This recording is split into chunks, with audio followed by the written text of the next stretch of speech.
You did everything right. You were patient. You were present. You were consistent. You thought love, logically, would be met with love. And then, she pulled away. The space between your texts got longer. The warmth in her voice dropped a few degrees. And in that sudden silence, one question echoes in your mind. A question that sounds like an accusation. What did I do wrong? But what if that question is the entire problem? We as men are taught to be fixers. When a relationship cracks, we look for the loose screw. We look for the blueprint to repair it. But we forget one truth. A relationship is not a machine. It's a garden, and you cannot force a flower to bloom by yelling at it. Today, we are not talking about tactics. We are not talking about 3 steps to get her back. That is a game. And your soul is tired of games. Today, we talk about the truth. We are going deep, into the place where your fear and her fear meet. This isn't a lesson. This is an awakening. The great misunderstanding, decoding the emotional eclipse. The first truth we must understand, not with our minds but with our hearts, is this. Her withdrawal is not a rejection of you. It is a protection of herself. Imagine this. Her love and her emotions are like the sun, bright, warm, and life-giving. But in her life, she has been hurt. Those scars, those memories, they are the moon. When she starts to feel too much, too real, too vulnerable with you, the moon of her fear begins to move. It slowly slides in front of the sun of her love. This is what I call the emotional eclipse. The light didn't vanish. The love didn't die. It is simply and temporarily obscured, and you, standing on earth, all you see is the shadow. You feel the sudden cold. And what is your instinctive reaction? Panic. You run for a flashlight. You yell at the darkness, "Where are you? Why is it so cold? What did I do wrong?" You are trying to fix the darkness. I remember sitting across from someone I loved. She was silent, and her silence felt like a wall. For years, my reaction would have been, "Tell me what's wrong. We need to solve this." I would offer solutions. I would try to pull her out of her darkness, but all I was really saying was, "Your silence makes me uncomfortable. Your sadness makes me insecure. Please be happy so that I can feel okay." And then one day, I learned to be quiet. I just sat there. I breathed. And instead of trying to pull her out, I simply brought my own light in. My energy didn't say, "I will fix you." My energy said, "I am here. I am not afraid of this darkness. When you are ready, the sun will shine again. And I will still be here." That is the shift. When she pulls away, she is not testing the strength of your love. She is testing the strength of your peace. She is unconsciously asking, "Are you strong enough to hold my fear without being consumed by it?" So the first question is for you. When that eclipse begins, when you feel that silence, what old story gets triggered in you? Is it, "I'm not good enough"? Is it, "I'm being abandoned"? And who wrote that story? 2. The paradox of the chase. Why the tighter you squeeze, the faster it's gone. Imagine you are trying to hold water in the palm of your hand. A beautiful, clear pool of water. When you're afraid of losing it, what is your natural reaction? You clench your fist. You tighten your fingers. You try to contain it. And what happens?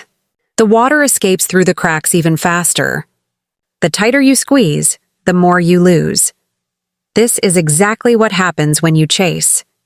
Your pursuit, the flood of texts, the just checking in calls, the demands for reassurance, they don't come from love. They come from fear. They are the clenching of your fist. In modern psychology, we call this the anxious avoidant dance. She feels overwhelmed, the avoidant, and that triggers your fear of abandonment, the anxious. You get anxious, so you pursue. The more you pursue, the more she feels smothered, and the more she avoids. You, in your very attempt to save the connection, are confirming her greatest fear. Getting close means losing control. Love means being trapped. I knew a man who grew up with a deeply distant father. A father who was like a locked door. This man spent his entire life trying to win his father's approval. He got the grades. He tried to do everything right. He knocked. He yelled, he begged, and the father only pulled away more. It wasn't until this man, now in his 40s, was completely exhausted and finally gave up. He stopped seeking approval from that locked door. Instead, he turned around and started building his own house. He focused on becoming a man that he respected. He found peace in his work, in his own fatherhood, in his own stillness. And a strange thing happened. When the father saw that his son no longer needed him, no longer knocked on the door but had become whole on his own, the father started walking toward him. Because pursuit always carries the energy of lack. Presence always carries the energy of abundance. What is the only way to hold water? You must open your palm. You must hold it gently. You must trust that the water stays, not because you trap it, but because you have created a safe place for it to be. Ask yourself this, and be brutally honest. Your actions over the last few days. Are they coming from a place of, I want to share my abundance? Or are they coming from a place of, I need you to fill my emptiness? 3. The law of emotional echo. You don't attract what you want, you attract what you are. This is the core of it all. If you remember only one thing from our conversation, remember this. Let's call it the law of emotional echo. The universe does not operate on what you say. It operates on the frequency you broadcast, like a tuning fork. If you strike a tuning fork tuned to the note of C, it will cause all other C-tuned forks in the room to vibrate. It will not vibrate the A note. Your inner state is that tuning fork. When she pulls away into her emotional eclipse, she is broadcasting a frequency of fear, of chaos. If your inner state is also filled with fear, lack, and panic, what are you doing? You are amplifying her frequency. You are creating a symphony of anxiety. You have become part of the storm. How can she find shelter in you when you are also shaking? But what happens if, when she broadcasts chaos, your tuning fork holds its note? What if your frequency is peace, stability, a deep knowing that all is well? You are not trying to change her frequency. You don't run over and yell at her, "Stop vibrating!" You simply and powerfully hold your own. And here is the magic of the law of emotional echo. The more powerful, stable energy will always win. Your peace will not instantly silence her chaos, but it will give her something to tune to. It becomes the lighthouse. Your peace says, the path back is this way. I have a close friend. His life always has drama. Everything is a crisis. For years, I would jump into the fire with him. I'd try to solve his problems. I'd get stressed for him, not anymore. Now when he calls me in a panic, I listen. I am fully present, but I do not join the panic. I am the rock. I am the still lake. I don't judge his fire, but I refuse to be burned by it. And the most interesting thing happens. After just a few minutes of talking, his voice begins to slow. His breath gets deeper. He didn't need me to solve his problem. He needed me to hold the peace so he could find his own. This is the power of the man who has mastered his inner world. He stops trying to manage everyone else's emotions and starts mastering his own. So, the question for you, if your inner state right now were a physical place, what would it be? Is it a chaotic, noisy marketplace full of shouting? Or is it an ancient forest, silent, with roots running deep into the earth? And where do you want her to find you? This is the foundation. This is the truth beneath the surface. But a foundation is not a fortress. Before we go deeper, I want you to start laying the first stone. We'll call it the stone's breath practice. Tonight, or whenever you feel that wave of anxiety, that panic, that urge to fix her, stop. Find a quiet place. Sit down, close your eyes, and just breathe. As you breathe in, imagine you are breathing in all the chaos. The fear, the uncertainty, don't fight it. Welcome it. And as you breathe out, imagine you are breathing out stillness, breathing out solidity. Imagine you are breathing out the very weight of a boulder, of a mountain.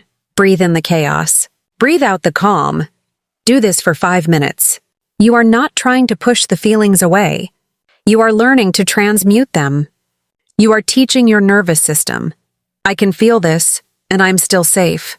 I can feel this, and I am still me. This is the first stone. Now we must build the fortress. Building the inner fortress, where your peace becomes non-negotiable. This is point 4. Building the inner fortress. A man's primary job is not to find a woman to complete him. It is to build an inner fortress so strong that he no longer needs completing. What is the inner fortress? It is your emotional sovereignty. It is the place inside you where no word, no action, no silence from another person can touch your core. Imagine you are a lighthouse standing in the middle of the sea. All around you, the storm is raging. That's her fear. That's your panic. That's the unanswered texts. That's the uncertain future. Massive waves crash against your foundation. The wind howls. 9% of people would be running down to the basement, terrified, praying for the storm to pass. But the man who has built his inner fortress, where is he?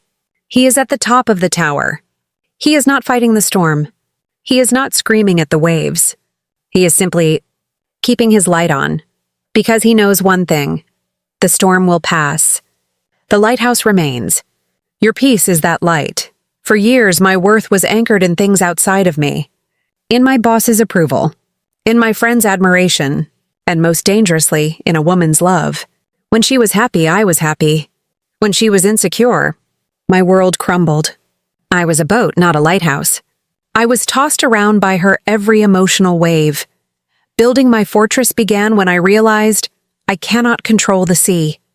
I can only control my ship. Or better yet, I can stop being a ship and start being an island. What is the foundation of that island? It is your mission. It is your purpose. It is your values. It is the promises you make to yourself. It is your body. It is your mind. When she pulls away, instead of staring at your phone, look at your life.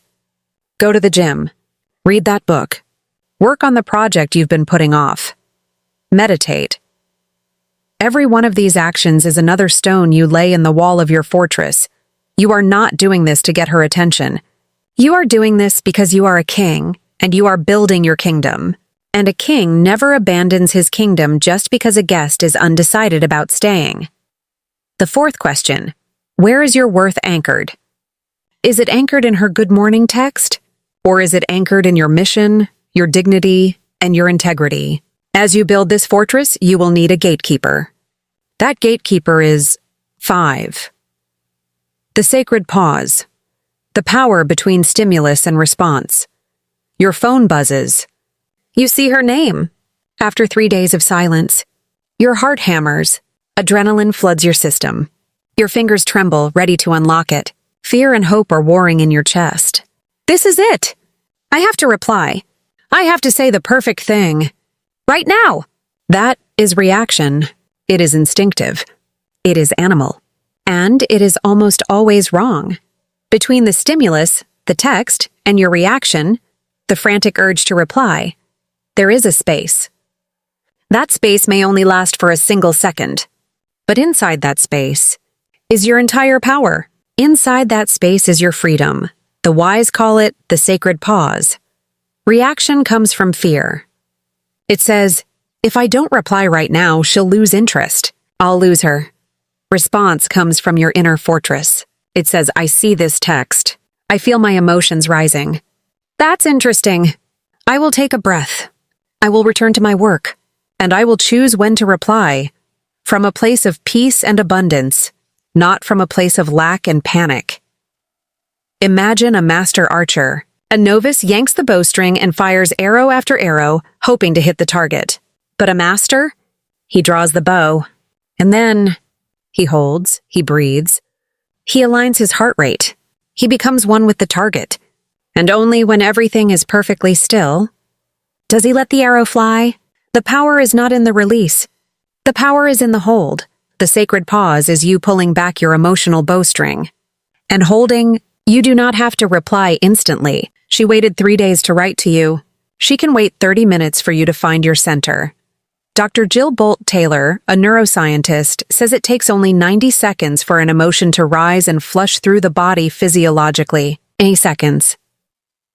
The next time you feel triggered by her silence or by her text, can you give yourself 90 seconds? Can you endure 90 seconds of discomfort in exchange for a lifetime of dignity? When you practice the sacred pause, you are rewiring your nervous system. You are telling your body, I am no longer a slave to my fleeting emotions. I am the master, and that is what she will feel.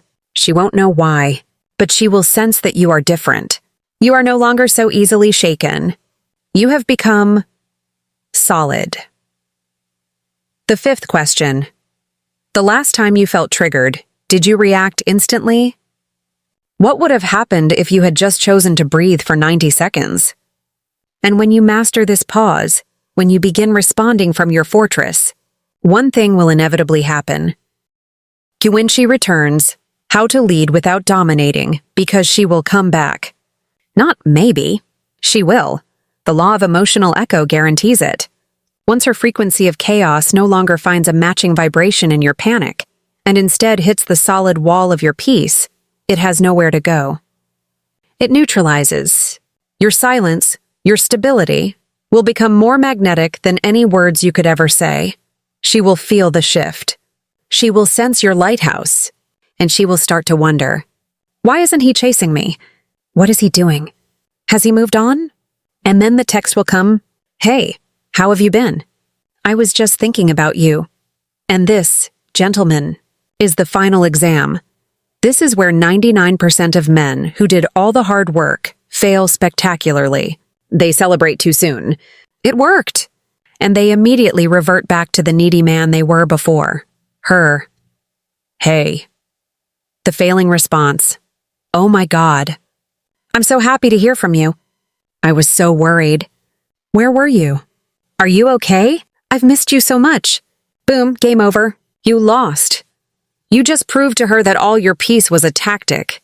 You just told her, my entire sense of calm depends on your attention. And you have just put her right back in the driver's seat, and the suffocation will begin all over again. The master's response? The lighthouse's response? He applies the sacred pause. He sees the text. He smiles. He breathes. He continues his work for a few more minutes. He is not playing a game. He is simply not triggered. And then he responds. Not cold, not punishing, but solid. Her. Hey. The master's response. After a reasonable amount of time, an hour, not 3 days. Hey. Good to hear from you. All is well on my end. Hope you're doing well too. See the difference. It is warm, but it is not needy. It is polite, but it is not begging. It does not ask, where were you? It states, I am here, in my kingdom, and all is well. From this moment on, you do not follow her energy. You lead it. You set the pace. You keep it light, positive, and unhurried. You invite her into your peace, rather than jumping back into her chaos. You are not a little boy, thrilled to have his mom's attention. You are a king welcoming a visitor to his court. The sixth question. Can you welcome her back without losing yourself? Can you love her without needing her?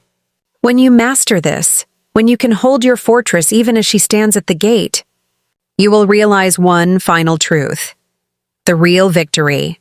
When you realize the game is over, you will realize that whether she comes back or doesn't no longer really matters. And that, gentlemen, is the real victory. This entire journey, her pain, your panic, the silence, the withdrawal, it was never, ever about how to get her back. It was a cosmic trap, a beautifully disguised test. The pain of her pulling away was the catalyst life gave you, to force you to do the one thing you've been putting off your entire life, to build yourself from the inside out. Think of the caterpillar. It must struggle to break free from the cocoon. That struggle, that pain, is essential to pump the fluid into its wings so it can fly. If you help it by cutting the cocoon open, the butterfly will emerge weak, undeveloped, and it will die on the ground.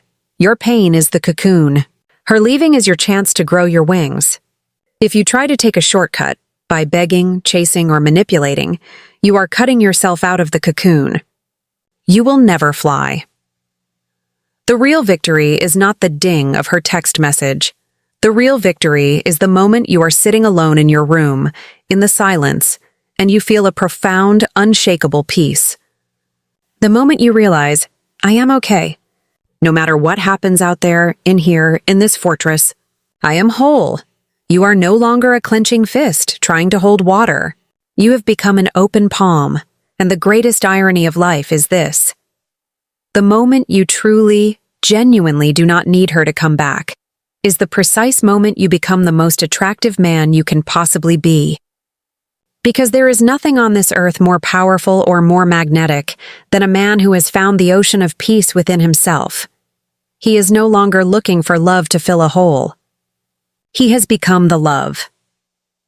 From this day forward, I want you to do one last exercise. Call it the letter to the future. Take out a piece of paper. Write a letter to the man you will be 6 months from now. Describe him. The man you have become. How does he breathe? How does he walk? How does he respond when chaos erupts? How does he feel when he is alone? What has he built in his kingdom? Write it in the present tense. I am a man of peace. I am the lighthouse. Seal it. Put it somewhere you will see it every single day, not to read it, but to remind you of the promise you made to yourself. This journey is not easy. It will demand everything of you. It requires you to let the old you die, to become the man you were born to be.